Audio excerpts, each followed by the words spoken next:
Il metodo Kempinski è la storia di un uomo di cui sappiamo poco o nulla che si imbarca per una lunga traversata attraverso l'oceano,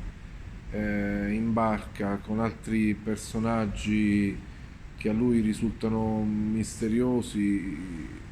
e sconosciuti, per arrivare poi a Cuba,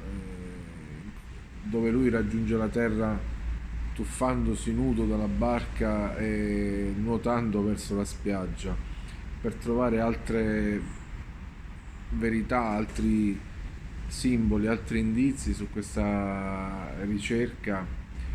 che è una ricerca esistenziale. Il metodo Kempinski infatti è un film filosofico, metafisico, una specie di flusso di coscienza di quest'uomo interpretato da Lele Panzeri di una certa età, con la barba bianca, che attraversa l'oceano, che è la grande traversata della vita, e durante questa traversata si fa delle domande sulle sue esperienze che ha vissuto, sul senso della vita appunto, e, e gli stessi membri dell'equipaggio non sono altro che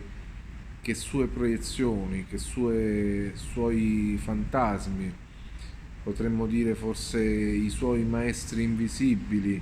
coloro che dirigono e guidano la barca, che sono al timone e seguono la rotta. Eh, il film è anche molto ironico quando ci parla, il protagonista ci parla dei ricordi della sua infanzia, della signora amica della madre che gli ha provocato i primi turbamenti sessuali. eh, ma la cosa veramente apprezzabile di questo film è che è un film che esce completamente fuori dal coro, da quello che siamo abituati a percepire come cinema, tra virgolette, cioè questi nomi imposti dal mainstream, dalle distribuzioni ufficiali, dai finanziamenti politici, culturali, nazionali, a quello che noi, che meglio, la grande maggior parte del pubblico intende come film, cioè racconti sempre molto standard, stereotipati, che hanno una presa di posizione e che hanno una trama godibile e ben strutturata. Federico Salsano torna alle sue eh, origini di direttore della fotografia e quindi punta molto sull'aspetto figurativo dell'immagine, nel regalare immagini di grande impatto e di grande significato metaforico, e torna anche in qualche modo agli anni 20 e 30 del cinema, cioè ad un film di avanguardia, o se vogliamo all'epoca dell'esistenzialismo, cioè utilizza la sua creazione cinematografica per riflettere sui grandi temi dell'esistenza, mescolando quindi sequenze in cui il nostro protagonista, interpretato da Lele Panzeri, eh, si trova nelle situazioni più disparate, dalla visita di una donna misteriosa in una casa di Cuba, subito dopo un'altrettanto enigmatica traversata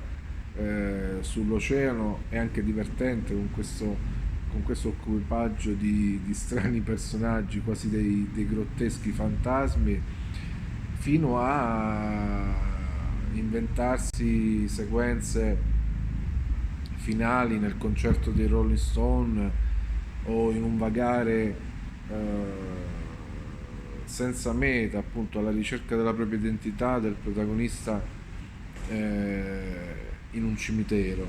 È un film affascinante, un viaggio alla ricerca di quella che è la domanda forse fondamentale, più importante di tutte dell'esistenza umana, cioè chi siamo noi veramente. Quindi le disavventure di un uomo